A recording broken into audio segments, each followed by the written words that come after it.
What's going on, y'all? This is Marcus Rosa, a.k.a.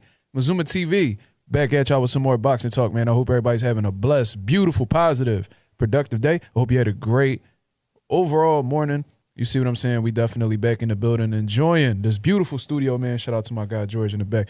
We definitely got some things that we currently need to discuss that's going on in the boxing world, man. But before we get into that, if y'all could please hit the like, please hit the subscribe button, share the video if y'all can. That'd be very much appreciated. We got some things that we currently need to discuss that's going on in the boxing world. We're going to be speaking about the leaked sparring session that had just came about between Keyshawn Davis and Shakur Stevenson, and, you know, people's criticisms with that, and pretty much trying to get Keyshawn Davis and Shakur Stevenson to, you know, have some type of dilemma and things of that nature. I'm going to definitely give you my reaction to that because I had a few people ask me, what do you think about this? So I'm going to definitely give y'all my opinion on that situation, just speaking from somebody who's been in the boxing world for a while, and as well as being a boxing coach.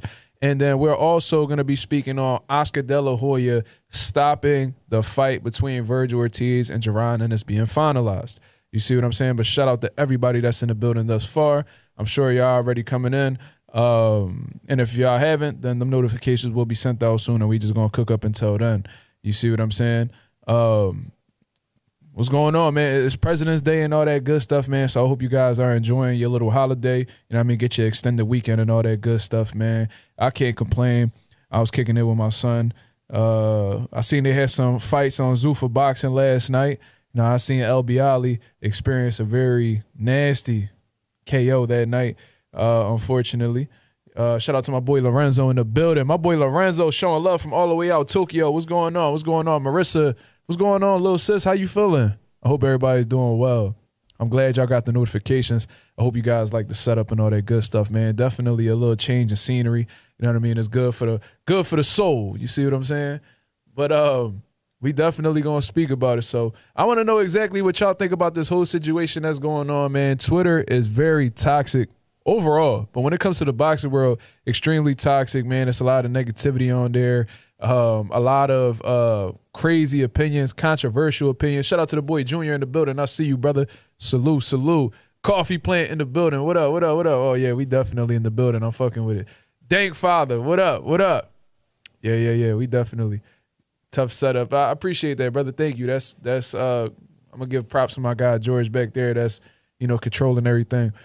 But, yeah, Twitter, very, very toxic, man. A lot of crazy stuff be going on there. Controversial opinions, disrespect. Even we could go as far as to say racism and all that good stuff. But there was a video that leaked that I personally have never seen before, and I've seen a lot of sparring sessions between elite-level guys. I've seen the Shakur Dev sparring. I've seen the Devin and Jaron Davis sparring. I done seen a lot of them. We could even go back to, like, Rolly and Hitchens and Rolly and Ryan. There's a whole bunch of them. You feel what I'm saying? But this one in particular, I've never seen before, and it's a sparring session that has been going on between Shakur Stevenson and Keyshawn Davis, and without a doubt, you know, that is both of them guys. You could tell it's Shakur Stevenson. You could tell that it's Keyshawn Davis. And they were getting some quality work in. Definitely getting some quality work in. And a lot of people were like, oh, man, Keyshawn got the best of, you know, Shakur Stevenson, Sean Terrence, what up? I seen a lot of people saying that Keyshawn Davis putting belt to ass on Shakur Stevenson, and I had a few people send me DMs, you know what I mean? Shout out to the group chat on Instagram as well. I shared it on there, and I had a few people reach out to me to ask what I think about this. Is Keyshawn Davis better than Shakur Stevenson? Is this why they don't want to fight each other? And the response behind all of this, man, is I know just as much as y'all. I know just as much as y'all. I have no idea why their reasoning is behind not fighting each other. You know, you let them tell it. You know, publicly they come out and said that they have a close relationship. They're brothers.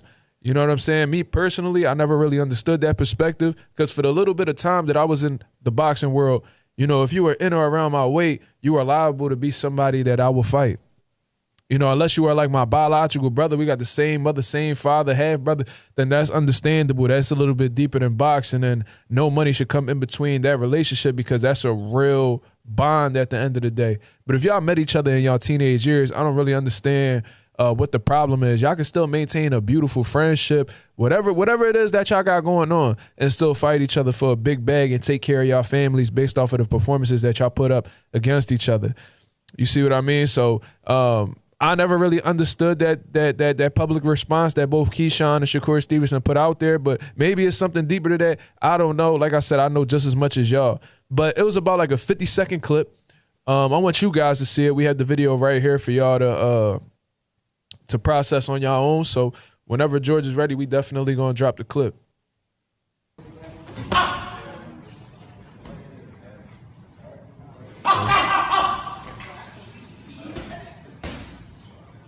All right.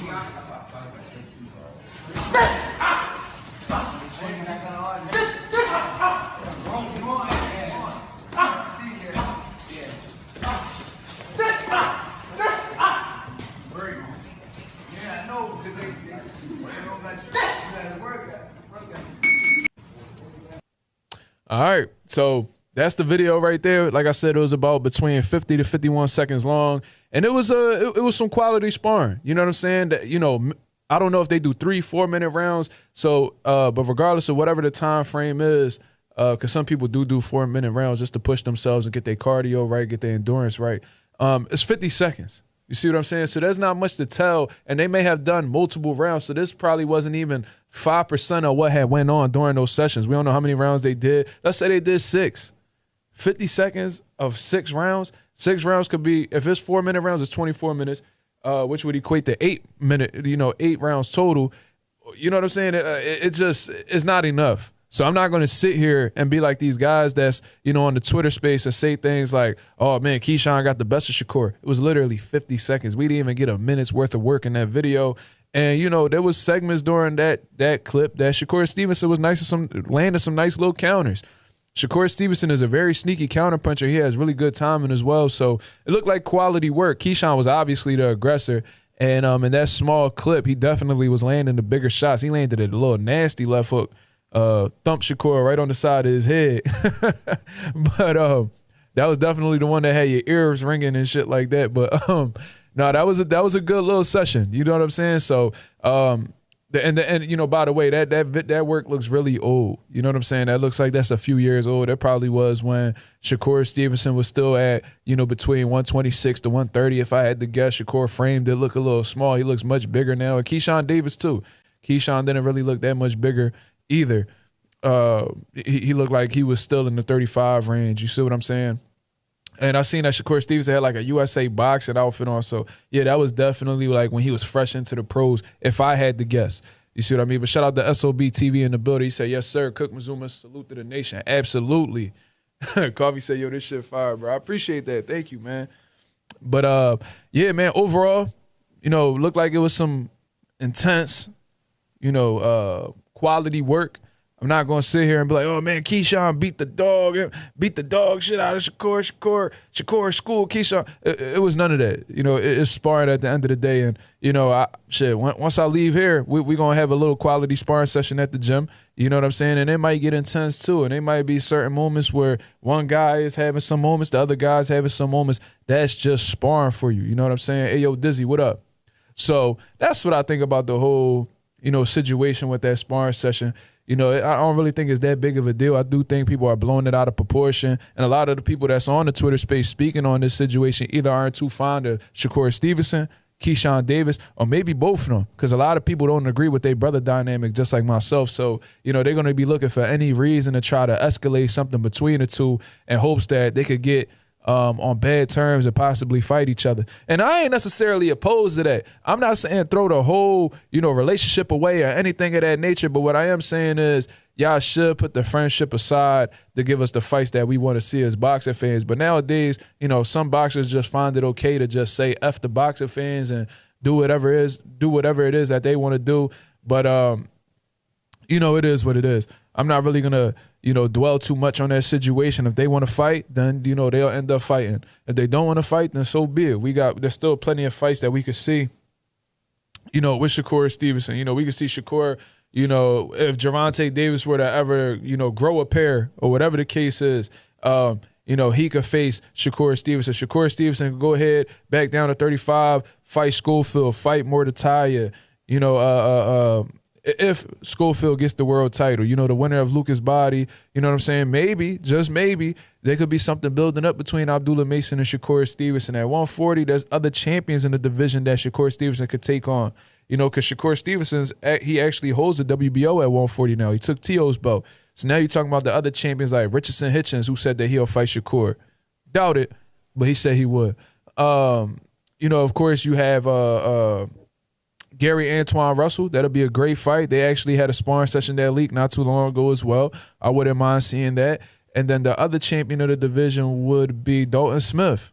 You know, that's a fight that Shakur Stevenson could take on, and that'll be a dope fight to go see out in the UK and stuff like that. I'm not opposed to any of those fights. You know, Keyshawn Davis claims he's going up to 47. Maybe he could see Devin Haney, you know, or at least that's what he's been saying. And what I want to say is, man, and I know a lot of people aren't really too fond of Keyshawn, including myself. I just don't agree with a lot of the antics that he does, but I love that video that he did. He pulled up because, you know, they call him Devin Haney Debo.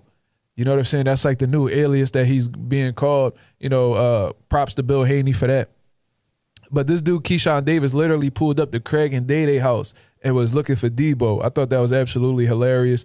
You know what I'm saying? If y'all know the Friday movies and all that good stuff, man, that same Porsche that Ice Cube and Smokey was chilling on, and, you know, the damn, that little classic little moment right there, Keyshawn Davis was able to pull up to that spot. He had the brick or whatever the case is, so I thought that was absolutely hilarious. It was great promotion. But at the same time, Keyshawn Davis does have some mixed signals whenever it comes to Devin Haney. It's like one moment he's pushing for the fight, and it's something that, you know, he's optimistic about taking. Then in different interviews, he's saying that the fight has to make sense. And, you know, that's understandable. Nobody fights for free. But, you know, you can't sit here and be acting like that's the fight that you're going to take next. Then, you know, behind closed doors, you talking about how you talking to Eddie Hearn because you want to fight Lewis Crocker and stuff like that. It's like, come on, man. Like, what are we going to do? Like, what's the route that you're going to be taking? You just can't be all over the place. Now, if you want to sit back and be like, I'm going to just fall back and let the best opportunity come my way, cool. But it's a bit misleading when you're in, you know, these post-fight interviews after you knock out Jaron Ortiz and you're like, Devin, then you're doing an interview with whoever that was. I don't know. I think it was Andre Ward and Roy Jones, where you're saying that, you know what I'm saying, that fight got to make sense. And if it don't make sense, then he's going to go over here. And he's already talking to Eddie Hearn. So you're publicly in front of the world. You're like, Devin Haney. But then behind closed doors, you're talking to Eddie Hearn because you're trying to get that IBF title off of Lewis Crocker. You know what I'm saying? It's like a bit misleading, and that's why I called the mixed signals at the end of the day. Ray Davis, what up? He said, salute Mazuma, the set is fire. Thank you, brother. Appreciate you coming through and showing love as always. Stop motion MMA. He said, holy shit, Mazuma TV leveled up. Hey, man, props to George. Like I said, man, this is a beautiful setup, and I'm looking forward to, you know, doing more things here. You know what I'm saying? And, yo, listen, that fight party, Ryan Garcia, Mario Barrios, might take place here. You know what I'm saying? It might be something that we'll set up, but we'll see. T said, Dev is the A side. He should send an offer, get his response. I agree, Teach, but I think what Devin Haney's doing right now is he's attempting to do some legacy-defining stuff and, you know, go ahead and try to get a world title. You know, he's been attempting to unify at 47. Like I said in the previous videos that I shot here, I said that Devin Haney's his options are very limited at 147 in terms of facing champions. Barrios facing Ryan. Lewis Crocker might fight Liam Paro, from what I understand. And who's the other champion?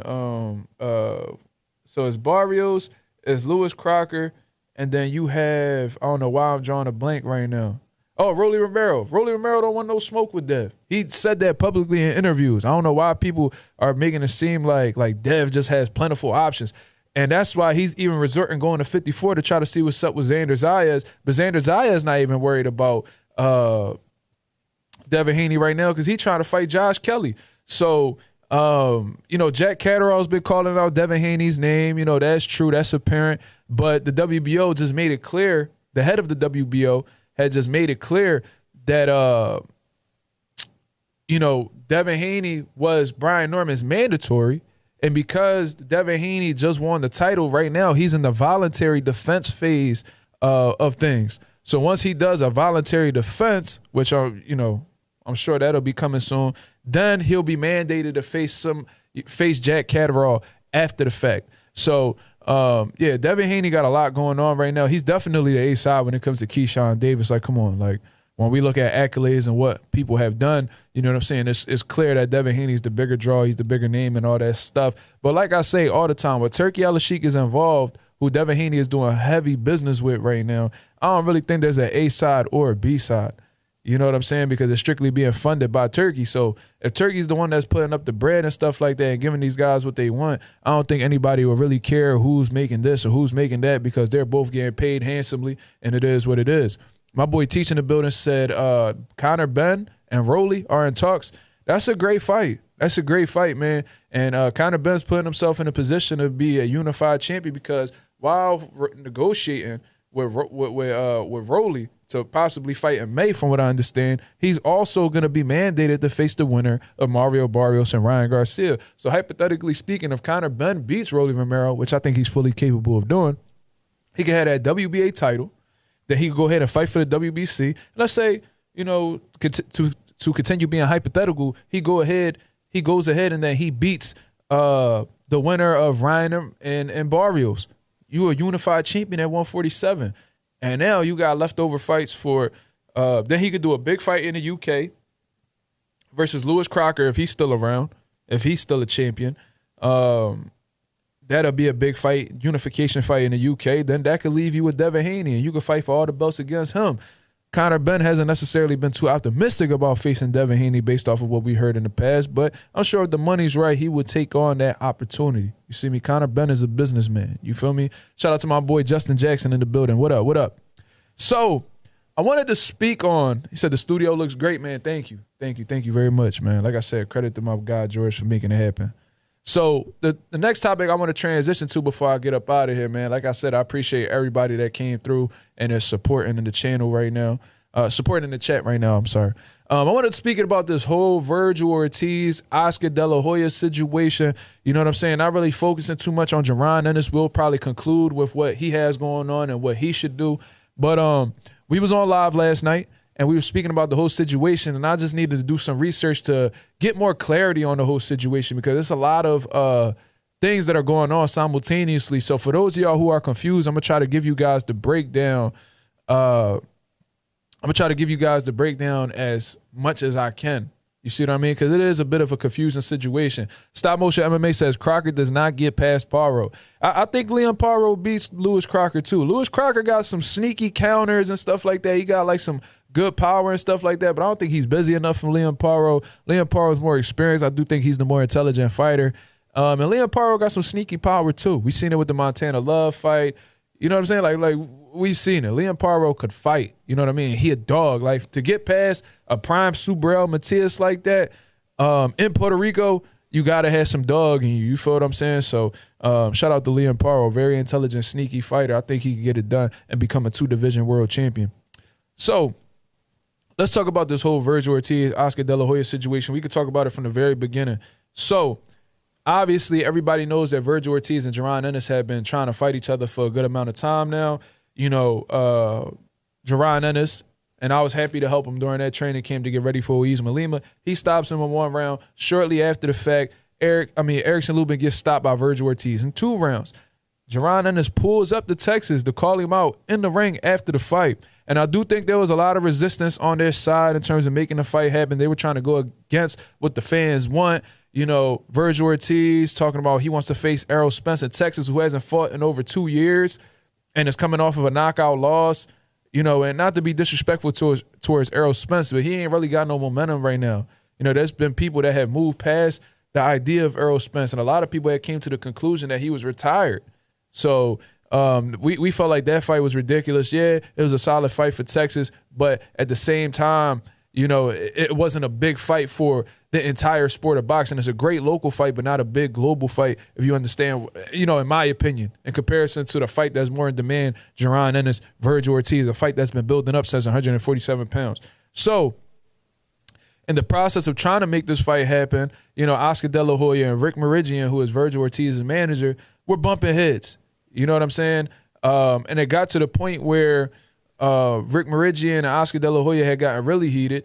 And now Vergil Ortiz is suing Oscar De La Hoya in court because when he's looking over his contract, one of the things that is pointed out in the contract, and this is all public information, I'm not leaking anything, you know what I mean? I'm not doing any of that.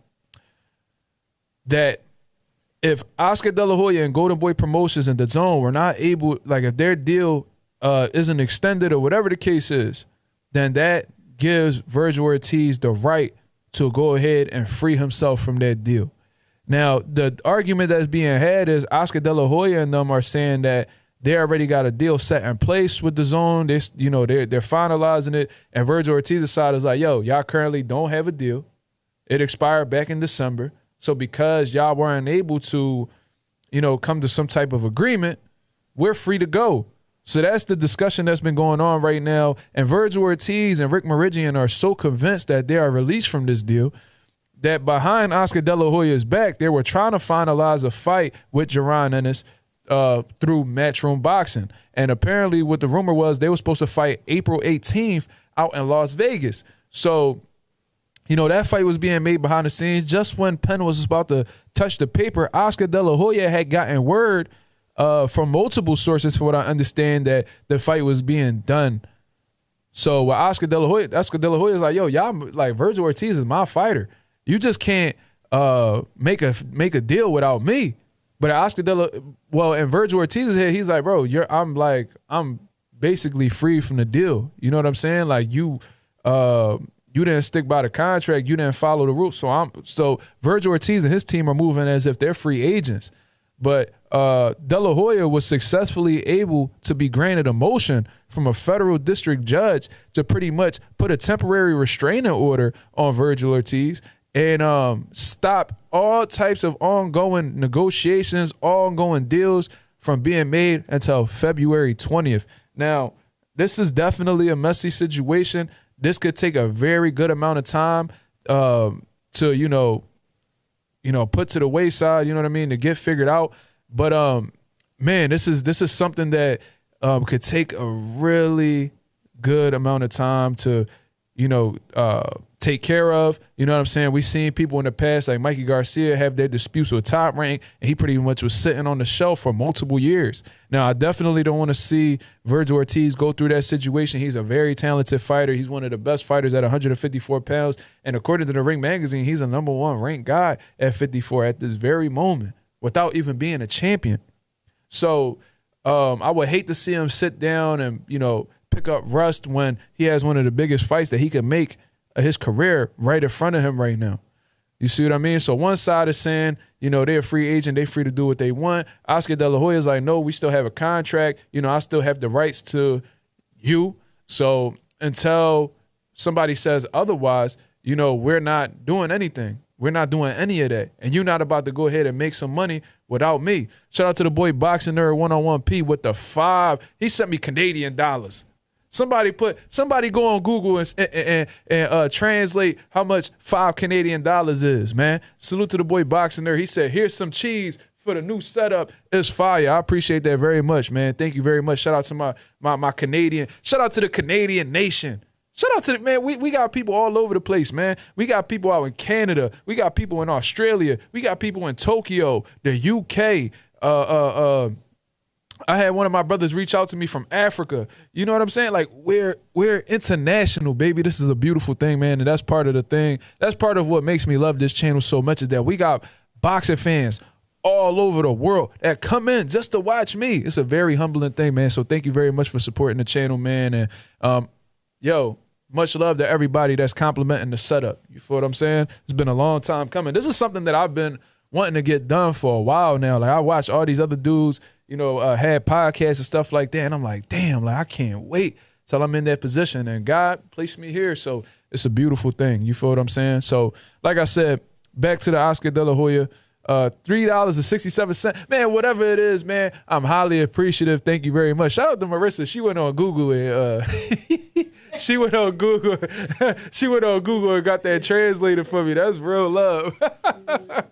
So, yo, I don't care if it was 50 cents. I appreciate you taking the time to come out and, send some money my way, man. I appreciate that very much. Shout out to my boy Teach in the building. I see you, baby. So, to go back to this Oscar De La Hoya Vergil Ortiz situation, man. This is gonna be a messy one.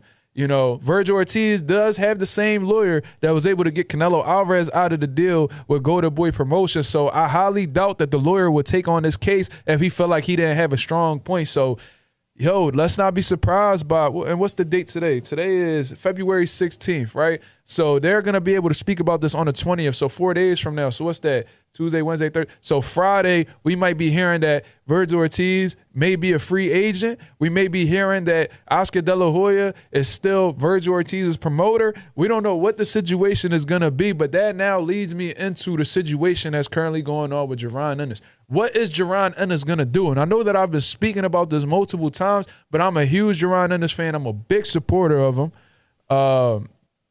And I care about what he wants to do next, man, because I'm hearing all of these people criticize Jaron Ennis as if it's his fault that this situation is currently ongoing. There's no way that you could blame Jaron Ennis for Vergil Ortiz and Oscar De La Hoya. You know, if you want to add in Rick Meridian, because he's being sued as well for 8 figures, from what I understand. So with all of that being known, how could you sit here with a straight face to say that this is Jaron Ennis' fault? All Jaron Ennis did was try to make the fight happen. He signed over on his side. It's ultimately up to Vergil Ortiz and them to get their shit together so we could go ahead and get one of the biggest fights that could be made in the sport of boxing right now. You can't name 3, 4, 5 fights that are bigger than Jaron Ennis and Vergil Ortiz right now in the sport of boxing. That's how big this fight is. And I love the fact that Boots is associated with one of the biggest fights in boxing. But goddamn, I can't help but feel bad for him because Vergil Ortiz is going through what he's going through. Like, he could have went through this, you know, when he was fighting Delorme, Frederick Lawson, Madrimov, Bohachuk, but it just so happens that he's going through this situation when he's going up against Jaron Ennis, who also had his fair share of court dealings and stuff like that. So very, very difficult. Eastside Easy said it is kind of Boots' fault. Can you elaborate, brother? Can you elaborate? Please elaborate for the people why you feel like this is Jaron Ennis' fault that Vergil and Oscar, who is fighter and promoter, are currently at war with each other in court. How does Boots have anything to do with that? Because they wanted a certain amount of money and Oscar wasn't willing to give it to him? Is it because the zone is putting pressure on, you know, Oscar to make the fight happen? I can't sit here and make it seem like it's Boots' fault. Boots isn't at court right now with Eddie Hearn. You know, Boots isn't the one that's stalling negotiations, you know, and his manager going back and forth with Eddie Hearn. That's not the situation at all. That's not what's going on. Boots clearly wants to fight. Vergil, I'm going to say Vergil wants to fight because if he was in the middle of finalizing a deal, that lets me know that he's interested. There may have been a point in time where he was, you know, second-guessing it, you know, him and his team and stuff like that, but I guess they're like, all right, you know, show us the money. Like, if this is a fight that y'all really want this bad, show us the money. So I don't understand how anybody could come out their face and say that this is Jaron Ennis' fault. I just don't see it. I think that's unfair. I think that's inaccurate. And, you know what I'm saying? I think people need to put a little bit more respect on Jaron Ennis' name. Is this an unfortunate situation? So where does that leave Jaron Ennis? What? Yeah, that's what I'm looking for. I want the brother to elaborate. You feel what I mean? Yeah, shout out to my Canadian brothers, man. Shout out to my Canadian brothers.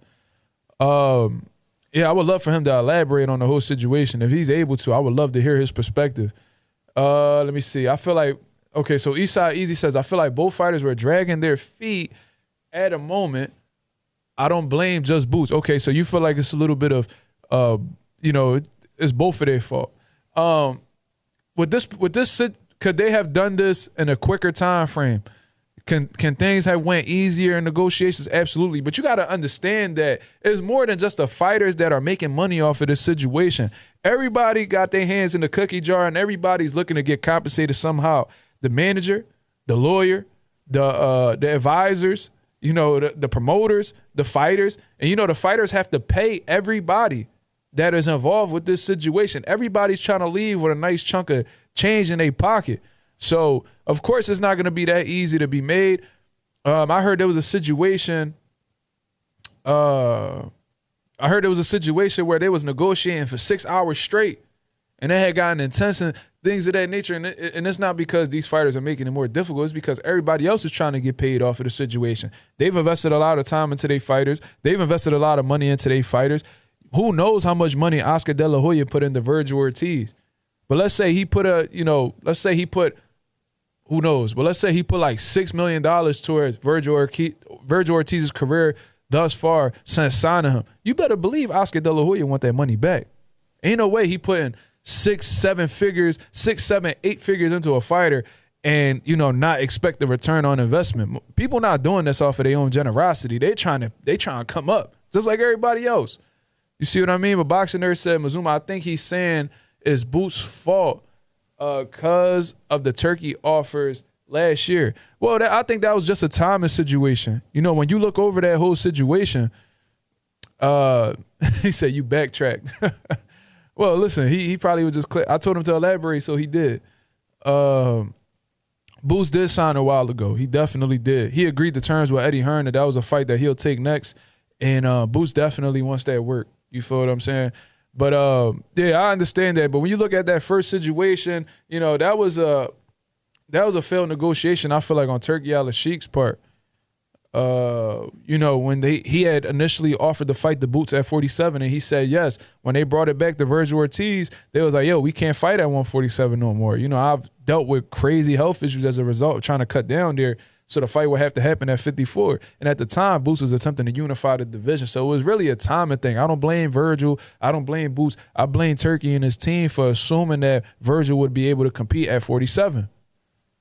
You see what I'm saying? So I just think the timing wasn't right. I feel like Jaron Ennis would gladly fight Vergil. I feel like Vergil would gladly fight Boots. I think they're both confident in each other's abilities, and I think they both feel like they had the recipe to defeat each other. I just think that, a lot of things have to align at the same time in order for a fight to be made. And, just when the stars were about to align, Oscar De La Hoya starts having legal troubles with Vergil Ortiz and his team. So that's a whole different thing that they have to hash out before they could take steps forward. And I've seen Oscar De La Hoya do an interview with Fight Hub TV with Marcos Villegas and them. And he was saying how like he hopes that the fight could still be made even though they're in like a legal battle with each other. But what I think Oscar De La Hoya didn't expect was Vergil to try to make the fight behind his back. You see what I mean? If I'm Oscar De La Hoya, I'm definitely feeling betrayed. That's just me. If we have a good business relationship and, I have the rights, to your fights and things of that nature. And, I feel like, I feel like, I'm still your promoter. You feel like I'm not your promoter. Let the court proceedings take place so they could decide whether you are a free agent or not. But instead of doing that, you're trying to finalize a deal behind my back when, it's still in the air as to whether I'm your promoter or not. You feel what I'm saying? Because there may be a possibility that I'm still your promoter. The judge may feel like, yo, the contract wasn't violated. You see what I mean? As a result of that, the business the contract will continue. So that may be a possibility. Oscar may be in the right. So imagine if Vergil went behind his back and agreed to a fight with a third party and then just leaves, Oscar in the dust. You feel what I'm saying? That would be a fucked up situation. You see what I mean? So is there any last questions, man? I'm going to open up the platform for some open boxing topics. I don't know how long we've been on here, but we just been talking. We've been conversing and all that good stuff, man. You know what I'm saying? So if anybody has any questions for your boy, man, just let me know. What y'all thought about that Keyshawn and Shakur sparring? How you think that went? Why you feel like they don't want to fight each other? What you think about the Oscar, Vergil, and Boots situation, man? Y'all let me know, man. You know what I mean? We feeling good, man. Happy President's Day to those who celebrated. I know I sure don't. But, there's people that, care about them type of things. You feel what I'm saying? I'm just happy we got a day off. That's all. There's more time for the gym, more time for the channel, all that good stuff. You see what I'm saying? Yes, sir. What time is it right now? Let's see, 1:48. Yes, sir. Yes, sir. My boy Big Soldier MX, what's going on, brother? My boy Big Soldier MX coming back around. I ain't see you in a minute, man. I hope everything's well with you and yours. You know what I mean? I've been seeing that people still commenting on that video with Sean Haney fighting at Pivot Boxing Academy. You know what I mean? I thought that was pretty dope. I think that video is about to hit 7K if it didn't already, which is a beautiful thing. That's one of the most highly viewed videos that I put out in a while. And, you know, I didn't really expect it to do that many that many views. But then it's like, bro, it's Devin Haney at the end of the day. He's one of the most trending boxers, you know, of this, like, era. You see what I mean? So I should have known once I put the name and the title that people were going to check in. And, you know, Devin Haney got a lot of haters, so they going to hate. And some of them hate on Dev so much that you already know they going to hate his little brother. Just because he associated, just because his last name Haney, they going to have an issue with him. So it's been a lot of people that's criticizing Sean Haney like, oh, man, he got 2 fights. Well, they not even taking that into consideration. They're like, oh, man, this kid's, you know, he's just hype. Like, bro, how he just hype? He's a sub-novice, bro. He has 2 amateur fights. What you mean? They putting, like, all these crazy, like, expectations on him. Oh, he's nothing like his brother. Which I think is just hilarious to me because y'all shit on Devin Haney, but when Sean Haney boxed, you say he's nothing like his brother. So that just means that a lot of y'all had some hidden admiration for Devin Haney. Y'all just don't want to admit it because he may be a threat to somebody that you're a fan of. You see what I mean? Marissa said, no school, happy President's Day. Absolutely. I'm going to celebrate whatever holiday. Man, I was so happy when we got them extended weekends. You know what I'm saying? When you leave out the school Friday and, you know, you ain't got to come back till Tuesday, you get that extra day of rest. It's a beautiful thing. But once you start, you know, you're not at school no more. I ain't been in school in 10 years. You know, once you get out of school and you just worried about work, you just want them days off of work. You know what I'm saying? So, you know, shout out to the jobs that, respect federal holidays. You feel what I mean? Because there's people that's working right now. You feel what I mean? So it is what it is. But I just found it so funny. Like Sean Haney, just because he associated with Devin, you know, he's his own person at the end of the day. He's choosing boxing because he wants to. But, you know, it's just crazy how he getting criticized as if he's like this big star the whole time. He's just getting this. He ain't even scratched the surface of the amateurs yet, to be honest. Marissa said, I knew something Golden Boy would get the way. You knew something would get in the way between Ennis and the Ortiz fight.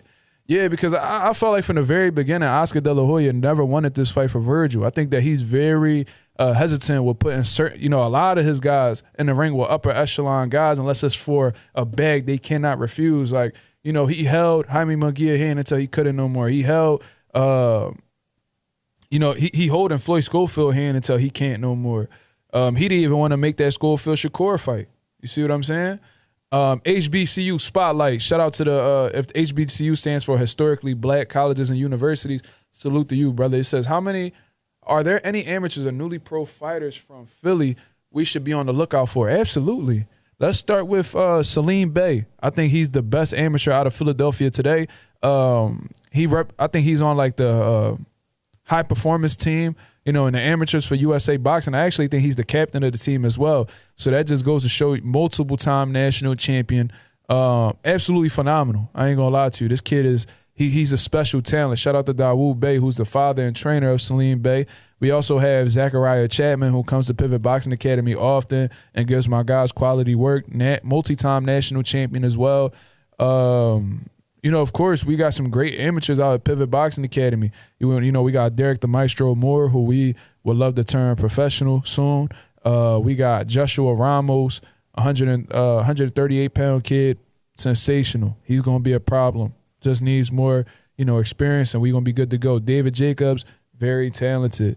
Deshaun Jones, very talented. You know, there's a lot, bro. There's so many. There's so much talent in Philly. It's ridiculous. So if I didn't mention your name, my apologies. But, yo, Philly is literally like a hotbed for the amateurs and the pros. There's so many talented guys that y'all have yet to see. You know, like Boots, Cool Boy, you know, Danny Garcia. Bro, that's just like the top of the iceberg, bro. Like, we not even talk about them monsters in these gyms that, you know, just sit in the dark and just waiting for their opportunity. Like, that's how Philly really is. You know what I'm saying? It said, yeah, Salim Bey, Zachariah Chapman. Yeah, them 2 kids right there, they're very, very promising. But Salim Bey happens to be like, that kid's on a different level, man. I can't wait until he comes back because I think he's traveling internationally now for some amateur bouts. When he comes back, I would love to get some work. And I already spoke to the dad between him and Derek Moore. I think that'd be sensational sparring. You know what I mean? That's the exact look we need as we transition to the professional ranks. And we're not even talking about like them upcoming professional kids like what's his name? He's from The Rock. His name is Johnny. His name is Juan Rivera, but they call him Johnny. Juan Rivera, very promising. There's this kid, I don't know his name, but they call him like Moo Banga. Moo Banga, M-O-O Banga, B-A-N-G-A. He looks very promising as well. Bro, it's a lot of them, man. And the ones that's like around the Philadelphia area as well, Allentown, Jersey. It's a lot, bro. It's a lot. It's too much to mention, to be honest with you. In or around the Philadelphia area, it's a lot of promising talent. That's for sure. But let's get one last question before we get up out of here, man. And we'll be live later on tonight as well, 10:30 p.m. Eastern Standard Time to continue cooking up. You see what I mean? So, you know what I mean? Let's get one last question before we get up out of here. Shout out to everybody that's in the building. Shout out to everybody that's liking the live as well. You see what I mean? It's a beautiful thing. It's a beautiful thing seeing the people in here, you know, in the new setup. You know what I'm saying? HBCU Spotlight with another one. He says, what style do you specialize in as a coach, or do you focus on the fighter's strengths or build on them? None of my fighters fight the same.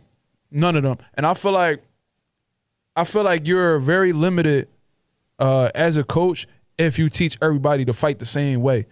What I do is, and you could look, y'all could take a look, like if y'all was to ever come to my gym, y'all could see for yourselves. I have Deshaun Jones, I have Derek Moore, I have Joshua Ramos, I have David Jacobs that are active amateurs in my stable right now, and neither one of them fight alike. I can give you a breakdown of all of them. Deshaun Jones, very athletic, quick feet, you know what I mean? Fast hands, very reflex-based type of guy. Then you got Derek Moore, who is he's more upper body movement, really slick, very elusive, phenomenal jab, fast combinations. So they're pretty similar, but they also have some differences. Deshaun is a bit more awkward than Derek. Then you have Joshua Ramos, who's he's a box. He definitely has the ability to box, but he likes to put pressure. He's like a Lester Martinez. Have y'all ever seen him fight? But with solid defense as well. David Jacobs, he's a fat. He gives me like a Carmel Moulton type of vibe, where he has fast hands, good power, explosive. You know what I'm saying? We working on that defense a little bit. You know what I mean? We getting that defense right. But you know what I do is I look at their strengths. I look at what they're blessed with. Whatever God blessed them with, I take that into consideration. You know what I mean? And I build on that. I give them the fundamentals. I teach them multiple ways. What I do is I teach them multiple ways how to defend themselves, and whatever they seem to gravitate towards more, you know, they install that as like one of their things. You know what I mean? So like you might have a fighter who's good at catching punches with the high guard really well, and then you may have somebody who's good at slipping punches. You see what I'm saying? Different fighters are good at different things. So you teach them a little bit of everything, and whatever they, you know, gravitate towards, that's what they do. You know what I mean? But everybody has a good jab in my gym. Everybody, you know, has the fundamentals down packed, solid defense, good side-to-side movement. But, you know, like let's say they'll come forward like brawler. We definitely going to take that. We're going to take that. We're going to keep that. And then we're going to add, you know, some fundamentals in the mix of that. So I don't train every fighter the same. I can have 3 different fighters and have them working on 3 different things, you know, in the same session. So you can't teach the tall, slick outboxer how to fight like the short, come forward brawler. It's not the same. God gave them different abilities. God gave them different gifts. So you have to approach them totally different. I have a 6'5", 165 guy by the name of Rashid Alexander. I'm not gonna teach him how to fight like the 5'6" David Jacobs. That don't even go together. I will be taken away from my fighter if I would be taken away from my fighter if I try to have David box like Rashid, and if I have Rashid to box like David. That's ridiculous. That doesn't make any sense. You got to approach them totally different, but you better believe that I'm teaching them the things that they'll be able to adjust in accordance to whoever their opponent is. You know what I mean? But, you know, I ain't going to say too much because the game is to be sold, not told. You see what I'm saying? HBU Spotlight followed up. He said, that's dope. I fuck with Derek James, but it seemed like he teaches fighters to fight the same way. Well, Derek James is somebody who's big, on the fundamentals, right? So there's nothing wrong with teaching the fighters the fundamentals, but a lot of his fighters do seem to fight the same, and we've been seeing Derrick James have some trouble with his fighters in more recent fights when they fought elite-level guys because of their inability to adjust. They just know one way. Like when Errol Spence was fighting Terrence Crawford, he was just doing what he do, usually, not switching it up, no different approach. You know what I mean? With Jermell Charlo, with Canelo Alvarez, you know, he wasn't able to do what he did, so he resorted to the old things that he was doing back when he was with Ronnie Shields, trying to give side-to-side movement. So, you know, Derrick James definitely does have a lot of his fighters fight the same, and we've seen what has happened as a result of that. You see what I mean? So I just believe in, you know, teaching guys to be well-rounded and, you know, whatever they, you know, gravitate towards, that's their main style, but they'll be able to adjust in accordance to the opponent because of things that I've taught them previously. Like, you know, with Derek Moore, right? You know, he's a slick, you know what I mean? We call him the maestro and all that good stuff. So, like, he likes to, you know, be real reflex-based. But you better believe that that Derek Moore knows how to pick up his hands and be textbook and, you know, keep things, you know, he could show some skills as well. You know, some textbook fundamentals, he could show that. But, you know, his main thing is where he finds pleasure in is, you know, being flashy. You know what I mean? Being rhythm-based, being athletic. You see what I'm saying? Marissa said, I saw Vergil Ennis get inducted into the Philadelphia Boxing Hall of Fame. To be more specific, Marissa is the PA, Pennsylvania Boxing Hall of Fame. So congratulations to Vergil Ennis. That is Jaron Ennis' older brother. You know, he definitely made an impact in the Philadelphia boxing game as well. Well-deserved. A former world champion that trains out of my gym is being inducted into the Pennsylvania Boxing Hall of Fame as well, Steve Cunningham Sr. So congratulations to him. You know what I'm saying? But that's how we going to wrap up the live. I appreciate everybody that came through and showed love as always. Mind you, I will be live tonight for my night owls. You know what I mean? For my guys who don't be up this early or be working around this time, I'll be back at y'all with another live 10:30 p.m. Eastern Standard Time to continue cooking up on what's going on in the boxing world. Be on the lookout for that. Until then, I hope you guys have